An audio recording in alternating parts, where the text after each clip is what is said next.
website where you get details behind the leading business headlines and key data releases. We just got the latest UK inflation print.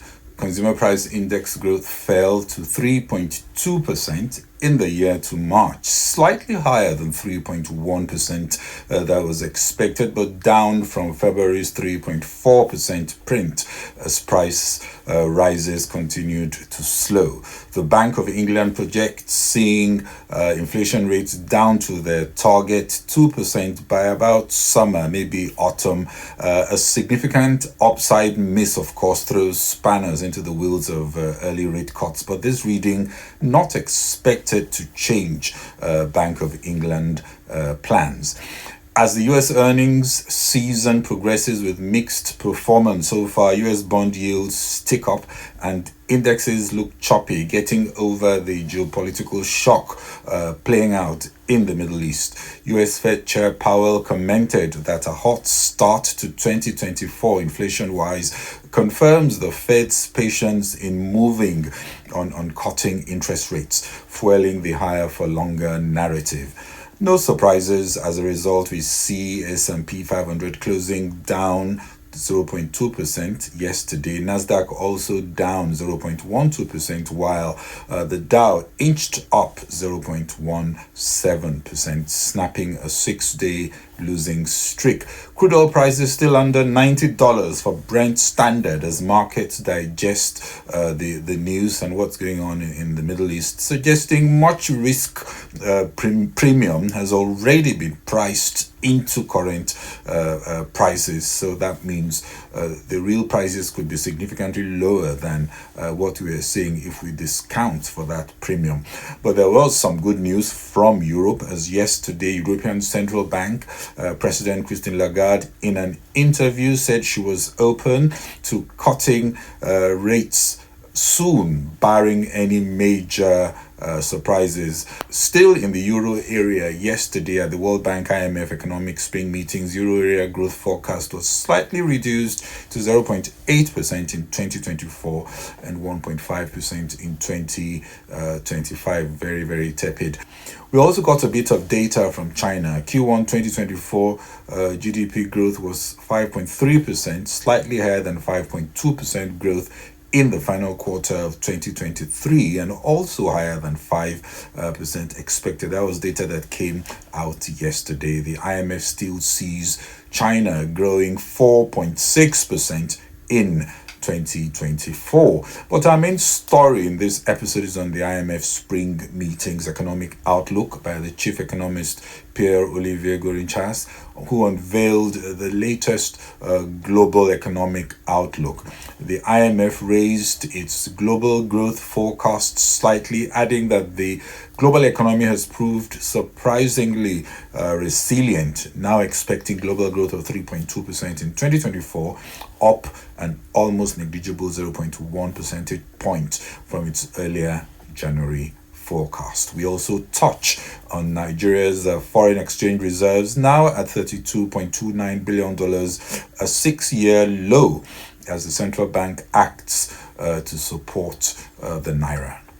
The focus is turning to U.S. earnings seasons and the Federal Reserve's next move on interest rates as markets try to move away from the Iran-Israel situation.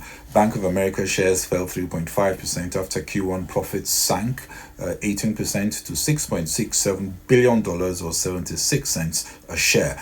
If you exclude a $700 million FDIC assessment, profit was 83 cents a share, better than 76 cents expected.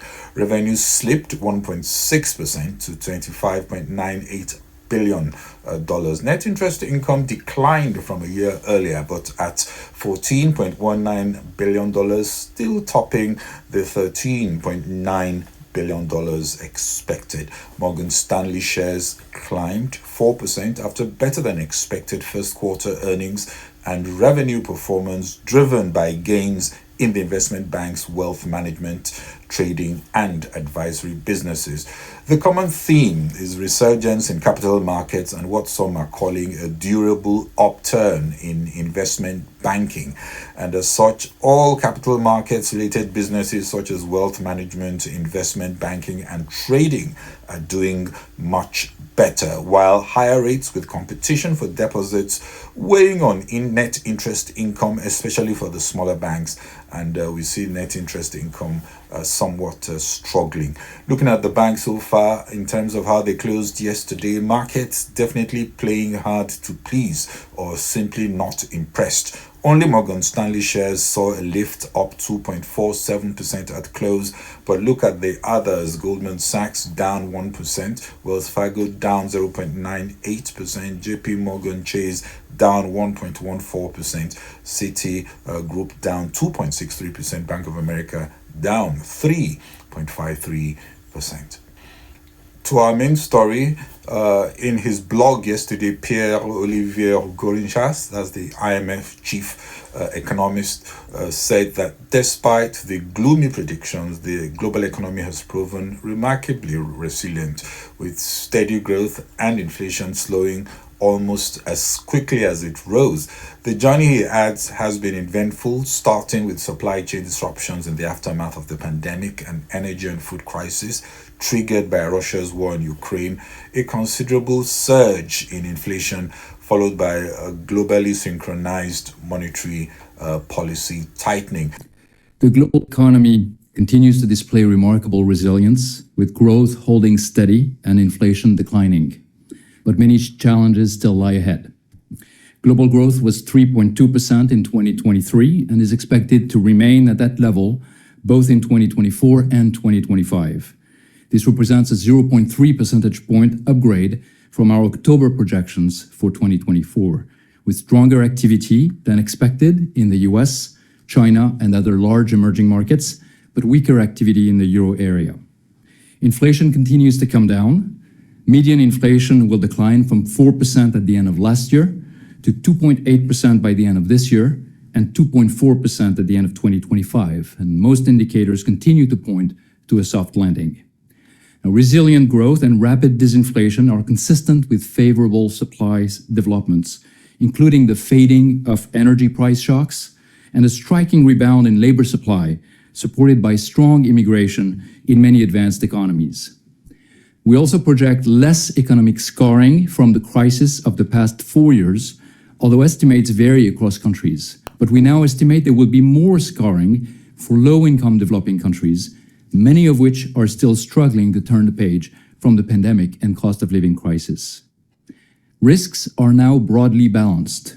On the downside, new price spikes from geopolitical tensions, persistent core inflation, or a disruptive turn towards fiscal adjustment could slow activity. On the upside, faster disinflation or timely structural reforms that boost productivity could support activity. Insufficient action on the fiscal front could also stimulate growth, although this could force a more costly adjustment later on. Inflation trends are encouraging, but we are not there yet. Somewhat worryingly, progress towards inflation targets has stalled since the beginning of the year in some countries. This could be a temporary setback, but there are reasons to remain vigilant. Oil prices have been rising, in part due to geopolitical tensions, and services inflation remains stubbornly high in many countries. Further trade restrictions could also push up goods inflation. Bringing inflation back to target should remain the priority. There are stark divergences also between countries that call for careful calibration of monetary policy. China's economy remains affected by the downturn in its property sector. Domestic demand will remain lackluster unless strong measures address the root cause, and monetary policy can afford to be more accommodative. A key priority is to rebuild fiscal buffers, especially in an environment with high real interest rates, modest growth, and elevated debts. Unfortunately, planned fiscal adjustments are often insufficient and could be derailed further given the record number of elections this year. Credible fiscal consolidations can help lower funding costs, improve fiscal headroom, and financial stability. The key is to start early, gradually, and credibly. The second priority is to reverse the decline in medium-term growth for low-income countries. Structural reforms should promote domestic and foreign investment and increase fiscal revenues. These countries must also improve the human capital of their large young populations, especially as the rest of the world is aging rapidly. Artificial intelligence also gives hope for boosting productivity. It may do so, but the potential for serious disruptions in labor and financial markets is high, and the right infrastructure and regulations are needed. Third, global growth prospects are also harmed by rising geo-economic fragmentation. Trade linkages are already changing. Some economies could benefit from the reconfiguration of global supply chains, but the net effect may still be a loss of efficiency, making the global economy less, not more resilient. And the broader damage is to global cooperation. On Africa, it was clear that the global recalibration and reglobalization that's ongoing could offer opportunities as investment appetite towards the continent improves, with capital moving into what could be a strong potential for yield and expansion, especially as interest rates slowly come down in developed economies. I'd add that, after 4 years of quite a lot of turmoil, this is the year where we really see a turnaround in investor appetite for Africa. So yes, growth in Nigeria, steady, but actually rising this year from 2.9% last year to 3.3% this year. We've seen an expansion from the recovery in the oil sector with a better security situation and also improved agriculture, benefiting from the better weather conditions and the introduction of dry season farming. In Nigeria, comments were positive. Nigeria is moving in the right direction, he says, definitely, but perhaps not with enough momentum for a longer-term sustainable growth. As IMF revises upwards the 2024 growth to 3.3% from 3% in January, but reduces 2025 growth to 3%, lower than its previous January forecast. My sense is that IMF sees the correlation between oil prices and growth seen as potentially firming up with better production possibilities for Nigeria in 2024, but yet to see any new major driver able to take growth to over 4%, talk less of the 6% growth required to noticeably improve the quality of life for Nigerians. And at a time when fiscal buffers are depleted and geopolitics unpredictable, it just means to overcome the tepid outlook, a fresh reimagination of vision and strategy is needed, especially in Africa, to break from the gravity of poverty and tepid improvements. New answers are needed for Africa to see rapid growth and technological advancement, which it needs. But the IMF is calling it either the tepid or the transformational 20s. If it has to be transformational, it must start with a new, much more aspirational vision of what transformation could be. And analysts are pointing to Nigeria's foreign exchange reserves, which has seen a significant downturn, plunging by about $2.16 billion in about 30 days amidst robust efforts to help support the Naira. Current figures from the central bank show FX reserves at $32.29 billion. That's a 6-year low, down from $34.45 billion recorded in March. Looking at stock markets in Asia, they're closing as we speak. The Nikkei is down 1.32%. Hang Seng down 0.54%. The Chinese indices are doing better, maybe because of the data emerging. Shanghai Composite up 1.62%. Shenzhen Composite also up 1.99%. The South Korean Kospi is down 0.86%. Well, that's it from me on Global Business Insights. This is Bode Oshosami. Please share and kindly follow on Facebook and LinkedIn. Subscribe on YouTube and X. Thank you very much for watching and following. Bye-bye.